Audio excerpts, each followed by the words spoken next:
Во нестабилни времиња и без поддршка од државата, домашните компании успеваат да остварат раст и да креираат нови работни места. Бизнисмените велат дека во голем дел тоа е резултат на нивната напорна работа, а не на државните политики. Трендот на зголемување по секој основ оди на нагорна линија.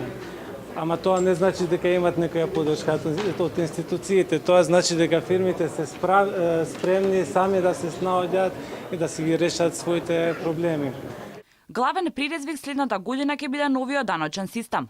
Трите стопански комори настапија обединато и побараа барем одложување на прогресивниот персоналец, кој како што велат, сериозно ќе удри на нивното работење.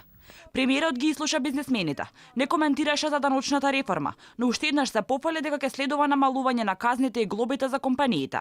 Казните за малите и средните предпријатија ќе се намала дури за 60%. Малите фирми ќе плаќаат пониски казни во однос на поголемите компании.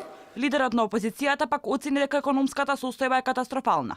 На бизнисмените им порача дека штом неговата партија се врати на власт, ќе го врати и рамниот данок, ќе ги зголеми мерките за поддршка на домашните компании и ќе работи напорно на привлекување на странски инвестиции. Имаме црнила на секој план во државата, вклучително и во економијата. Немаме структурни реформи, оние реформи кои што се случуваат се купи ден продај од денеска зутре. Имаме пиши бриши економија. Колку што ќе си посакаме раст, толку статистика ќе испорачат. Економијата во третиот квартал оствари раст од 3%, но тој според статистиката се темели на секторот уметност, забава и рекреација, како и на трговијата.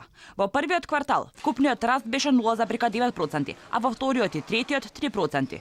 За да се достигне владината проекција од 2,8% за цела 2018, која веќе беше намалена со ребалансот, економијата треба да порасне во последниот квартал најмалку за 3,3%.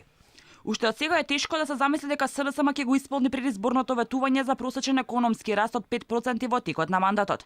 Дури ако се остварат проекциите за економскиот раст од 2,8% за годинава и 3,2% во 2019-та, во втората половина од мандатот, БДП-то треба да се зголемува најмалку за 7% годишно.